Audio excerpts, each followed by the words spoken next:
By the late 1960s, fishermen just couldn't keep up with the growing global demand for shrimp. This gave birth to commercial shrimp farming. Most shrimp farms are located near the sea for access to salt water. The greatest producer of farmed shrimp is Asia, with Thailand being the largest exporter. Shrimp hatcheries raise the offspring of their breeding stock through 3 larval stages, then sell them to shrimp farms which grow them to market size. As this model demonstrates, the shrimp farm first purifies the seawater it uses through a system of treatment ponds containing fish that feed on microorganisms. Then the farm pumps the treated water to a culture pond, in which the juvenile shrimp grow to maturity. This is what the shrimp look like at about 2 months old. Shrimp farms are typically located on a coast for seawater access. Workers spread organic fertilizer before filling the culture pond to restore the soil bottom to optimum conditions between harvests. They pump seawater into the first treatment pond, where tilapia fish naturally purify the water by consuming floating microscopic organisms called plankton. Plant matter and fish feces settle at the bottom of the pond.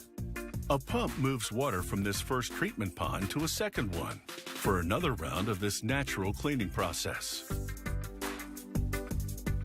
Then a pump transfers the water from the second treatment pond to the culture pond. Once the pond is full, they release the juvenile shrimp purchased from the hatchery.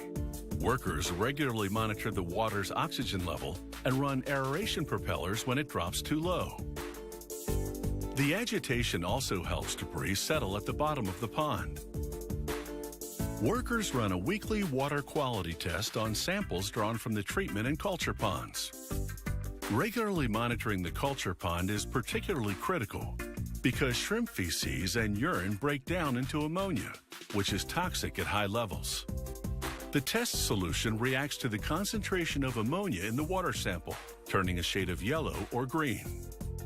They consult a color chart to translate this into milligrams of ammonia per liter reading. Then they consult a table showing safe, dangerous, and toxic levels. If the reading is above the safe range, they dilute the ammonia by pumping more treated water into the culture pond. Once a week, they also pull a few shrimp from the culture pond to extract their livers. First, they examine the shape of the organ. They examine it under a microscope to see how fatty it is. A well-shaped liver with sufficient fat indicates the shrimp was in good health, and therefore the others back in the pond are too.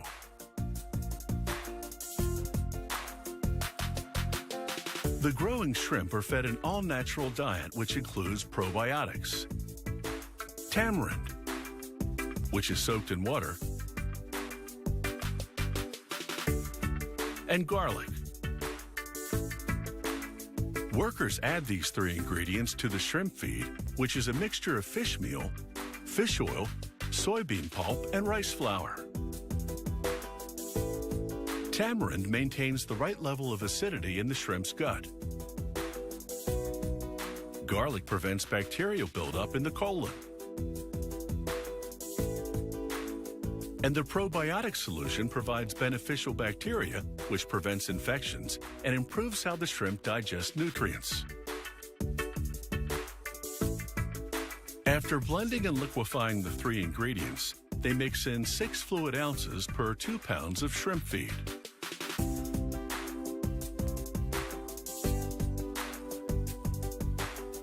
Four times a day at 8 a.m., noon, 4 p.m., and 8 p.m., workers pour food onto an automatic feeding machine, which distributes it evenly across the culture pond.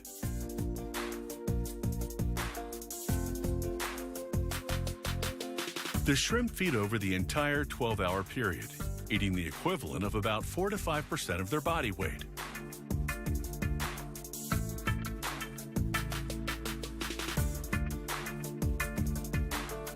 After 4 to 5 months in the culture pond, the shrimp mature to market size, which is 20 to 30 grams. Once they're harvested, The farm drains the culture pond and starts the process all over again.